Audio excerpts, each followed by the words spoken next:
America ने दी भारत को गुलाम बनाने की धमकी, मोदी ने 72 घंटे के अंदर दिया ऐसा जवाब, कांप उठे भारत के दुश्मन। भारत ने सऊदी अरब से लिया बदला, मोदी के एक फैसले से सुहा हो गई सऊदी अरब की 10% अर्थव्यवस्था। सऊदी प्रिंस की हालत हुई खराब, भारत ने वापस किए 300 पेट्रोलियम ट्रक, मोदी के फैसले से कांप उठे सऊदी प्रिंस।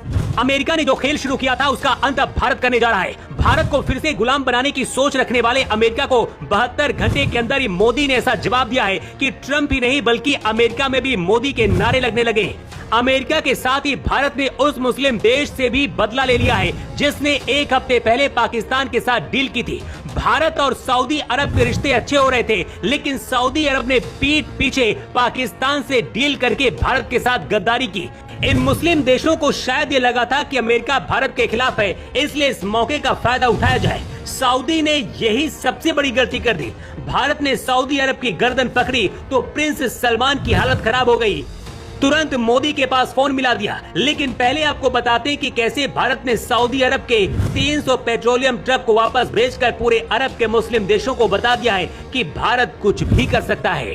सऊदी अरब और पाकिस्तान ने डील करी है कि अगर उनके ऊपर कोई भी देश हमला करता है तो वो एक दूसरे की मदद करेंगे और एक दूसरे के लिए लड़ेंगे भी। पाकिस्तान ने ये जाल भारत को फंसाने के लिए बिछाया था, लेकिन उसी जाल में अब सऊदी अरब फंस गया है और पछता रहा होगा कि भारत से न टकराता तो अच्छा होता।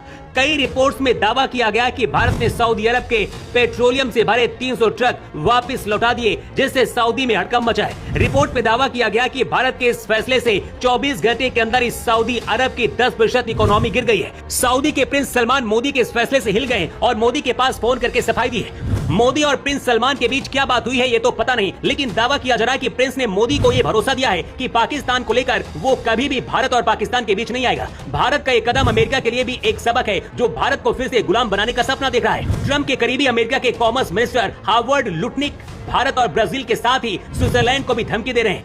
लुटनिक ने कहा है कि भारत को रूस से तेल नहीं खरीदना चाहिए, अगर नहीं मानता है तो भारत को सबक सिखाना चाहिए। दरअसल भारत, ब्राजील और स्विट्जरलैंड मिलकर कई डीलें कर रहे हैं। अमेरिका को डर है इस बात का कि अगर यूरोप में घुसकर भारत अपना दबदबा बनाने में कामयाब हो गया तो उसका फिर क्या होगा। लुटनिक ने कहा कि कुछ देश हैं जिन्हें हमें सुधारना होगा। भारत और ब्राजील ऐसे देश हैं जिन्हें ठीक किया जाना चाहिए। इन देशों को अमेरिका को संभाल कर प्रतिक्रिया देनी चाहिए। इनको अपने बाजार हमारे लिए खोलने होंगे और अमेरिका को नुकसान पहुंचाने वाले कदम उठाने बंद करने होंगे।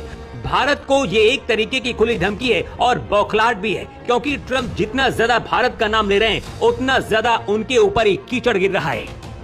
ट्रंप के कॉमर्स मिनिस्टर लुटनिक को ये बात अभी तक लगता समझ नहीं आई कि मोदी ने भारत की संसद से ट्रंप की धज्जियां उड़ा चुके हैं और विदेश मंत्री जयशंकर खुद कह चुके हैं कि भारत के आंतरिक मामले में दखल देने वाला अमेरिका कोई नहीं होता है।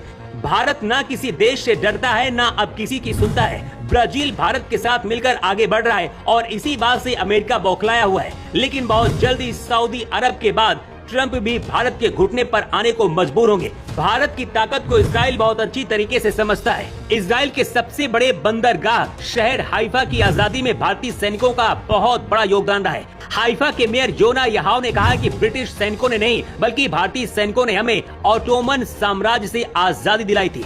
प्रथम विश्व युद्ध के दौरान भारतीय सैनिक हाइफा पहुंचे थे। तुर्की के मुसलमानों को वहां से खदेड़ा था। भारतीयों का इतिहास हमेशा से सबसे ऊपर रहा है। भारत कभी किसी के सामने झुका नहीं। भारत को गुलाम बनाने में भारत के कुछ गद्दारों का हाथ रहा है, लेकिन अब भारत बदल चुका है। अपने दुश्मनों को उनकी भाषा में समझाता है। अमेरिका और सऊदी पर क्या भारत ने सही फैसला लिया है? आपकी राय क्या है? कमेंट करके आप जरूर बताएं।